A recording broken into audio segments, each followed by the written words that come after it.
Oke. Kondisi sakit Damasraya tahun 2025, kebetulan di tahun 2025 kita belum ada mendapatkan nilai sakit dari Menpan. Jadi kita masih memakai nilai sakit tahun 2024 dan sakit Damasraya belum meningkat jadi BB dari tahun 2017 hingga tahun 2024. Kita masih stuck di nilai B atau bernilai baik dan kita posisinya di nomor 9 se-kabupaten kota di Sumatera Barat. Nilai akib kita masih menunggu publikasi dari Menpan RB yang direncanakan akan dipublikasi eh, pada bulan Februari tahun ini. Oke, lanjut. Ini gambaran Sakib Dermasraya tahun 2019 sampai tahun 2024. Tahun 2024 mencatat kenaikan signifikan. Yang paling tinggi kenaikannya sebanyak sekitar 2,5 poin.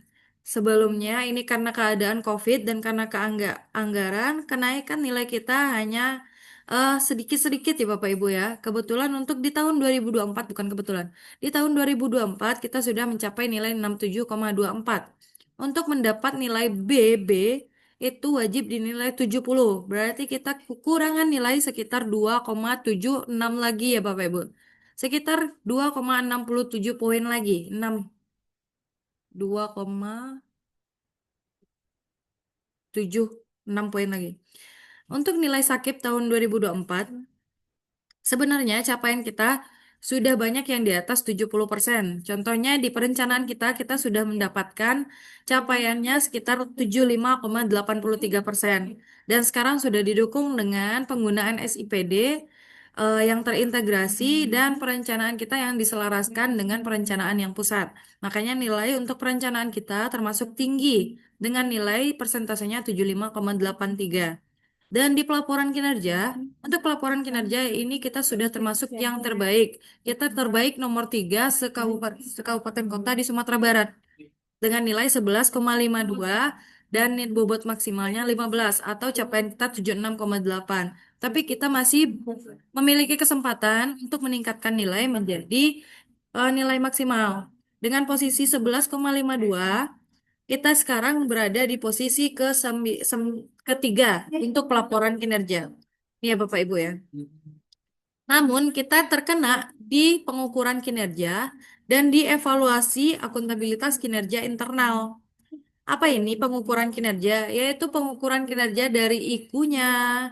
Apakah IKU-nya definisi operasionalnya itu bisa dilakukan, dinilai atau dihitung? Monefnya apakah dilaksanakan? Apakah penilaiannya terintegrasi? Dan kita masih belum memanfaatkan e-Sakip Darmasraya ya Bapak Ibu ya. Alasannya kita masih menunggu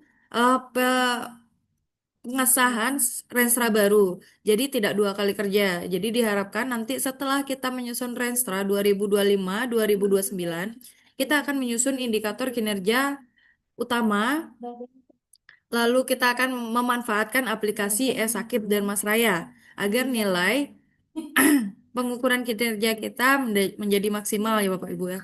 Selanjutnya, nilai kita yang terendah adalah evaluasi akuntabilitas kinerja eksternal. Untuk stakeholdernya itu ada di Inspektorat dan Sekretariat Daerah. Tapi seluruh OPD harus berkontribusi untuk meningkatkan nilai evaluasi akuntabilitas kinerja.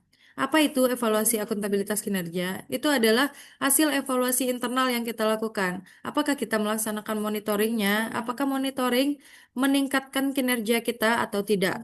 Ini ya Ibu ya, Bapak Ibu ya. Ruang lingkupnya ada di hasil evaluasi internal, bisa dari internal inspektorat atau dari tim sakit di masing-masing OPD. Lalu dokumen rencana hasil evaluasi, rencana tindak lanjut, dan evaluasi kinerja, dokumen review perencanaan dan pelaksanaan kinerja.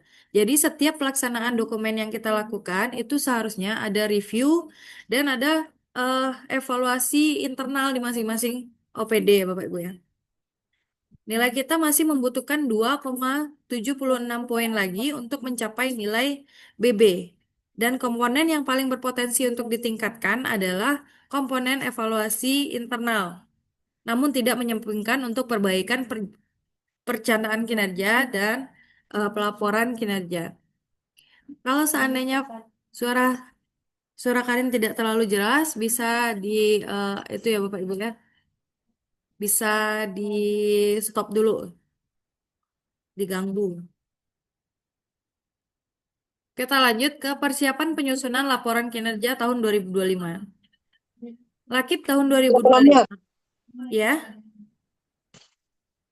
oke.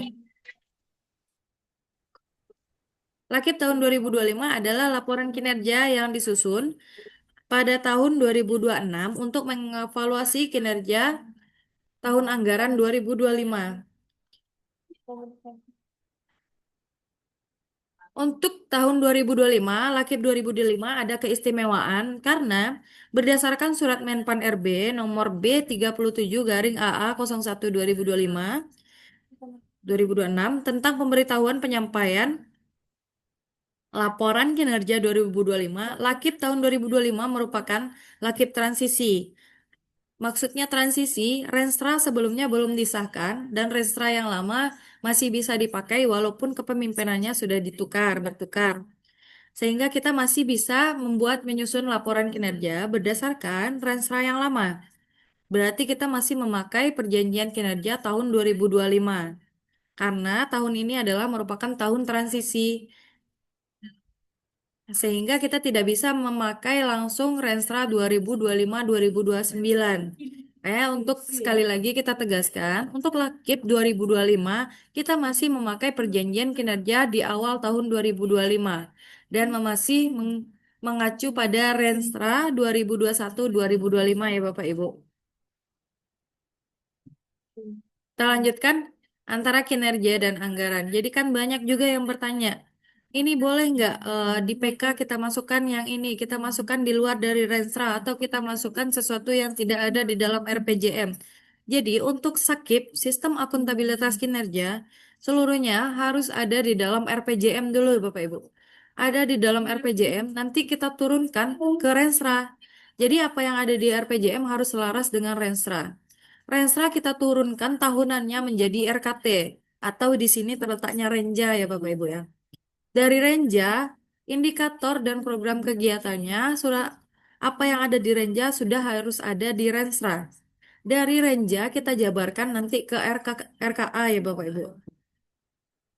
RKA ini setelah dikumpulkan menjadi DIPA atau DPA, itulah yang akan kita lanjutkan menyusun ke perjanjian kinerja tahunan. Makanya perjanjian kinerja tahunan adalah perjanjian kinerja setelah DPA disahkan. Makanya untuk perjanjian kinerja harusnya 1 bulan setelah PK setelah DPA disahkan, kita susunlah perjanjian kinerja. Lakip, nah ini yang digaris merahi, Lakip merupakan laporan dari perjanjian kinerja yang telah disepakati sebelumnya dan merupakan laporan pertanggungjawaban dari rencana yang telah tertuang di Renstra, RKT, RKA, dan DPA. Jika ada di luar dari eh, pengerjaan yang ada di Renstra atau di PK itu bisa kita sampaikan di dalam pembahasan saja ya Bapak Ibu. Tapi tidak menjadi indikator utama untuk pembahasan dalam lakipnya. Contohnya seandainya kayak kemiskinan. Kita ambillah kemiskinan. Nanti di bawahnya mungkin kita ada mengerjakan kegiatan eh, memberikan bantuan BLT atau apa yang namanya, itu bisa kita masukkan ke dalam pembahasan. Tapi untuk indikator yang kita bahas, tetap indikator yang ada di dalam PK ya Bapak Ibu ya. Kalau seandainya terlalu cepat, tolong ditegur saja. Let's SP.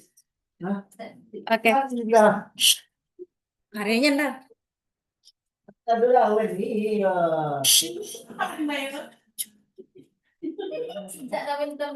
Oke. Kita lanjutkan penyampaian laporan kinerja itu tidak hanya pemerintah daerah yang menyampaikan, tapi dari kementerian atau lembaga. Ya, Mbak Amin? Karin, stop dulu Ya, oke. Karin. Kenapa Mbak Amin? Suaranya masih bergema dari tadi, nggak jelas. Takutnya itu laptopnya Mbak Amin bisa ganti ke HP nggak Mbak Amin? Bapak Ibu yang lainnya bergema juga nggak? Karena, Laptop baru kawan. wih laptop baru. Install ulang loh Mbak Laptop Amin. baru kawan. Laptop baru kawan. Coba Bapak Ibu yang lain bagaimana? Apakah juga bergema? Enggak, tidak, Bu. Ah, kan Jelas, ya Bu. Mbak Min, aman Mbak Min. Tolong minta minta ganti laptop Mbak Min dulu.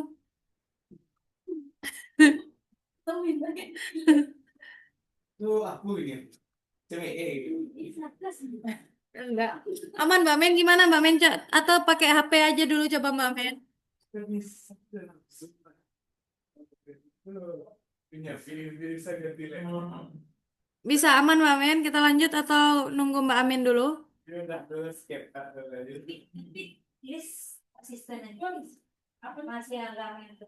Halo? Aman Mbak Min? Bisa kita lanjut atau gimana? Lagi dicoba HP Ya coba pakai HP dulu Mbak.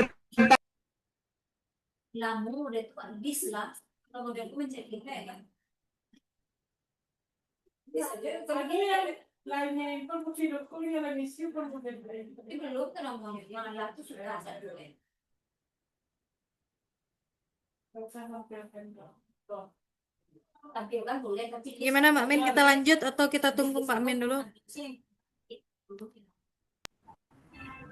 lanjutlah dulu. Oke.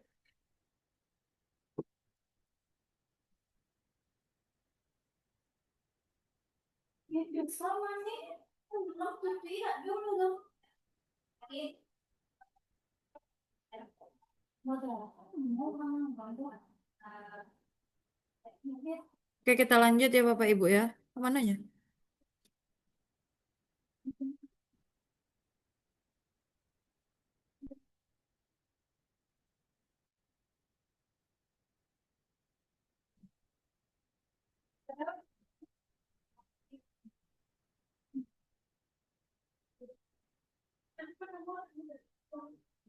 Tunggu.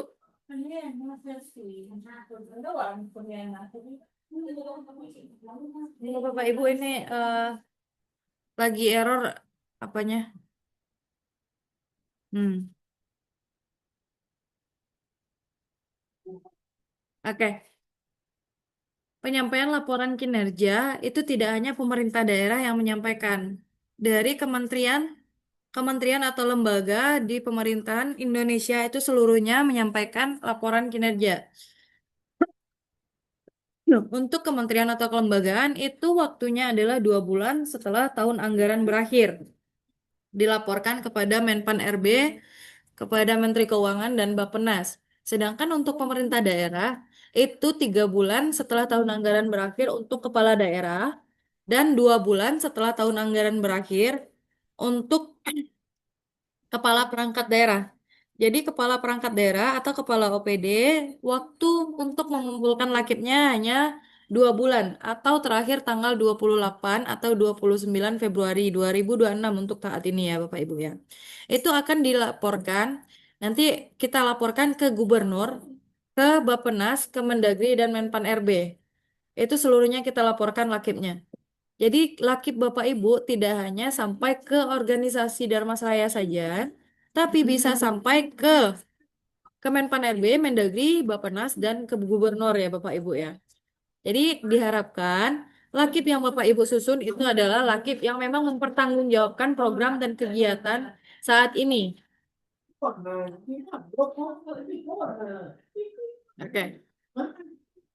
Tahapan tahapan penyusunan kurang lagi Zoom.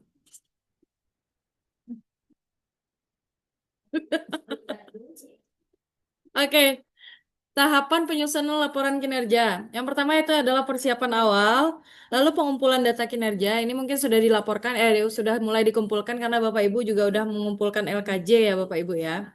Sebenarnya tidak jauh beda dengan LKJ, cuman kita perlu analisa yang lebih mendalam untuk LKJIP.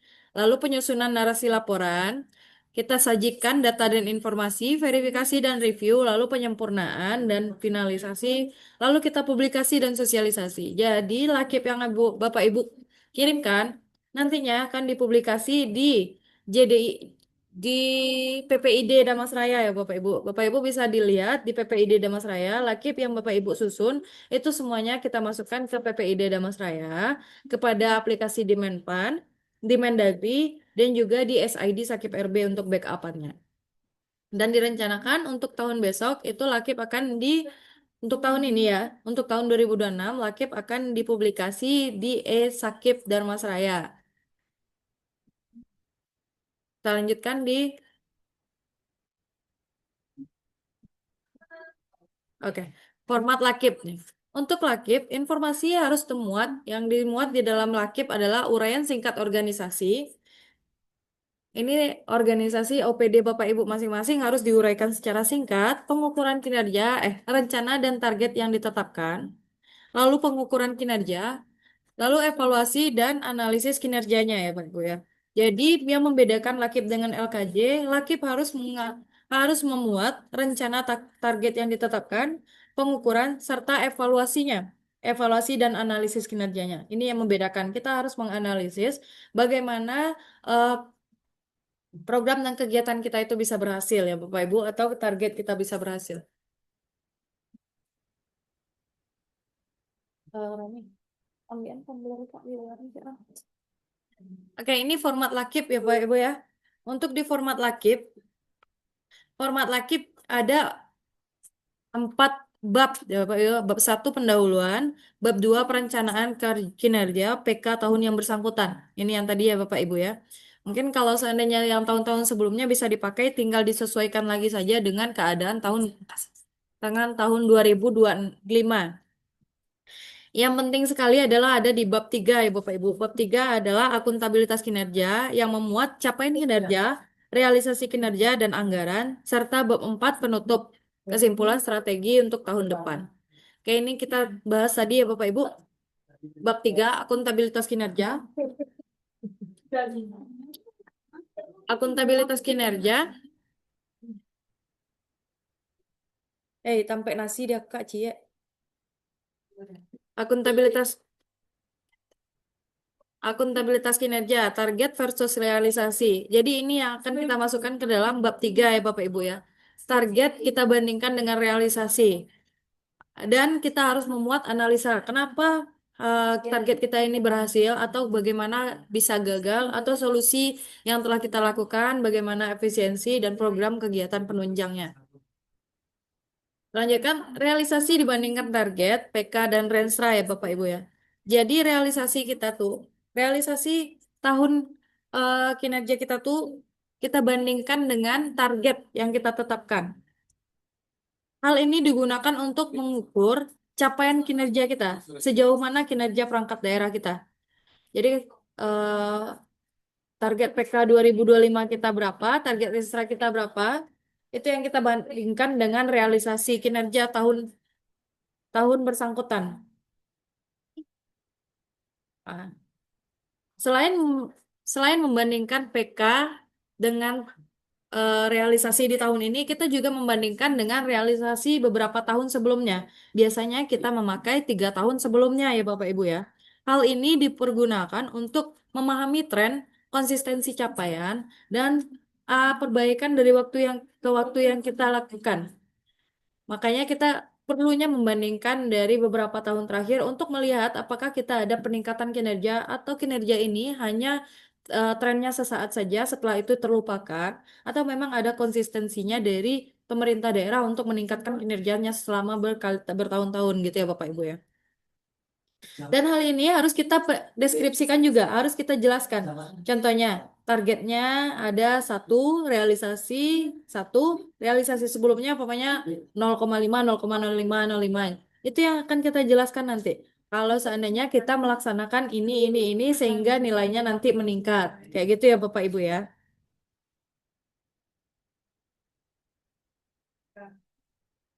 Selain Selain membandingkan dengan target dan realisasi beberapa tahun sebelumnya, kita diharapkan bisa membandingkan juga dengan target atau standar nasional, Bapak Ibu, atau dengan capaian nasional atau provinsi. Hal ini bertujuan untuk melihat kita ada di posisi mana. Apakah pencapaian kinerja kita bagusnya hanya di Damasraya saja, atau memang kita sudah di tingkat nasional atau di tingkat provinsi memang sudah bagus. Sehingga kita bisa menetapkan kita ingin berada di posisi yang mana berikutnya gitu ya Pak Ibu ya. Contoh saat ini kita menyatakan, oh sakit kami lah rancak, kami nilai kami adalah 67,25. Ternyata saat kita bandingkan dengan provinsi, kita masih di tingkatan ke-9 gitu. Kan bisa bisa bisa disimpulkan kalau kinerja kita berarti masih dalam keadaan standar. Walaupun kata kita itu sudah berada di tingkat yang tinggi, ternyata kita bandingkan dengan provinsi atau nasional, nilai kita masih setara untuk yang so-so lah ya, yang rata-rata gitu. Makanya kita butuh membandingkan dengan target nasional atau target provinsi. Jadi kalau Bapak Ibu indikator kinerjanya yang outcome yang bisa dinilai untuk skopnya provinsi atau nasional wajib memasukkan capaian realisasi berbandingkan dengan target atau standar nasional atau capaian dari provinsi ya Bapak Ibu ya. Nah, ini yang membedakan kita dengan laporan biasanya. Kita ada analisis keberhasilan atau kegagalan. Nih ya Bapak Ibu. Analisis ini dilakukan untuk mengidentifikasi faktor pendukung, penghambat, pencapaian kinerja sebagai dasar perbaikan ke depan. Bapak Ibu kemarin kan menyusun Renstra tahun 2025, tahun 2029. Itu beberapa OPD sudah menjadikan Lakip tahun sebelumnya sebagai dasar penyusunan Renstra di tahun kemudian kan Bapak Ibu ya. Contoh ada beberapa indikator kinerja di Renstra sebelumnya yang tidak dapat dihitung, itu di Renstra selanjutnya sudah kita perbaiki. Nah, itulah alasannya kenapa kita butuh analisis keberhasilan atau kegagalan untuk melihat apakah ada perbaikan untuk masa depannya. Nah, ini yang membedakannya. Jadi setiap indikator, ingat lagi ya Bapak Ibu ya, setiap indikator kinerja yang setelah outcome itu harus ada analisis keberhasilan atau kegagalannya.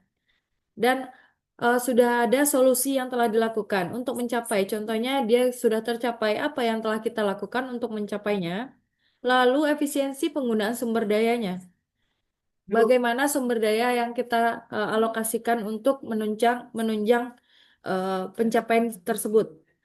Selanjutnya, program dan kegiatan apa yang kita lakukan untuk mencapai indikator kinerja yang telah kita tetapkan ya Bapak Ibu ya.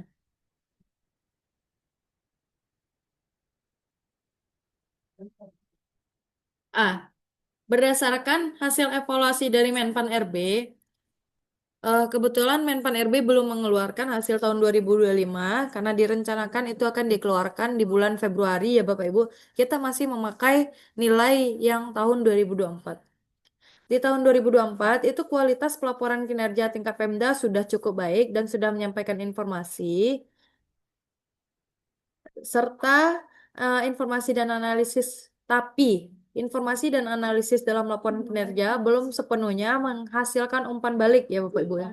Kayaknya nih belum ada umpan balik, kita hanya melaporkan saja, tapi kita tidak ada menyampaikan umpan baliknya. Contohnya umpan balik seperti perbaikan kinerja, perbaikan untuk mencapai tingkat kemiskinan, kita diharapkan dapat melakukan ini nih mengurangi pengeluaran, menambah pendapatan, habis itu menekan inflasi. Nah, itu kan contoh beberapa uh, umpan balik untuk perbaikan kinerja selanjutnya. Kalau kita bisa menyajikan data tersebut, maka kita sudah menjadikan lakip kita sebagai dasar untuk menyusun perencanaan selanjutnya, ya Bapak Ibu ya. Beberapa rekomendasi yang diberikan oleh Menpan RB antara lain untuk meningkatkan kualitas laporan kinerja dengan memastikan efisiensi anggaran telah mengukur seluruh biaya capaian kinerja. Nah, untuk menggunakan informasi sebagai dasar pengambilan keputusan. Jadi, lakip ini diharapkan bisa menjadi dasar pengambilan keputusan. Ini yang tadi ya Pak Ibu ya. Nah, ini contohnya untuk beberapa rekomendasi tadi. Kita harus menampilkan ini solusi apa yang akan kita lakukan kalau dia gagal, solusi apa yang akan kita laksanakan. Ini yang namanya umpan balik tadi. Dan diharapkan dari solusi yang kita sampaikan ini akan dijadikan dasar bagi pimpinan untuk menyusun kebijakan selanjutnya. Lalu ada optimalisasi penggunaan sumber daya manusia. Ini optimalisasi efisiensinya. Apakah kita melaksanakan kegiatan dan program kita itu secara efektif dan efisien? Apakah SDM-nya memadai atau anggarannya memadai? Kalau seandainya anggaran kita tidak mencukupi, tapi kinerja kita dapat kita capai dengan maksimal, berarti kita telah melakukan kegiatan secara efektivitas dan efisien, ya Bapak Ibu ya. Tapi itu harus kita jabarkan analisanya, optimalisasi penggunaan sumber daya manusia dan efisiensi anggaran. Nah, ini untuk contohnya, kita menampilkan ini program dan kegiatan yang menunjang eh, indikator kinerja ini gitu. Jadi seluruh indikator kinerja ada program dan kegiatan penunjang. Kalau seandainya programnya sama, biasanya kegiatannya akan berbeda. Kalau seandainya kegiatannya sama, biasanya itu eh, butuh revisi untuk indikator kinerja yang kita tetapkan. Oke. Di dalam pelaporan kinerja, kita ada dari tadi menyampaikan tentang efisiensi ya Bapak Ibu ya. Untuk perhitungan efisiensi, kita bisa memakai punyanya orang Kemenkeu ya Bapak Ibu, karena orang Kementerian Keuangan pasti lebih ahli terkait untuk penghitungan penghitungan efisiensi. Jadi Bapak Ibu bisa menggunakan rumus yang sebagaimana pernah digunakan oleh Menteri Keuangan RI dalam nomor 22 di PMK 02 tahun 2021 untuk menghitung tingkat efisiensi dengan cara pagu anggaran dikali capaian kinerja dikurang dengan realisasi anggaran dibagi dengan pagu anggaran ya Bapak Ibu ya. Untuk capaian kinerja itu wajib berbentuk persentase. Jadi capaian kinerja tidak boleh tidak persentase karena di sini capaian kinerja harus persentase dikurang realisasi anggaran. Nilai positif menunjukkan efisiensi, sedangkan nilai negatif menunjukkan ketidakefisienan.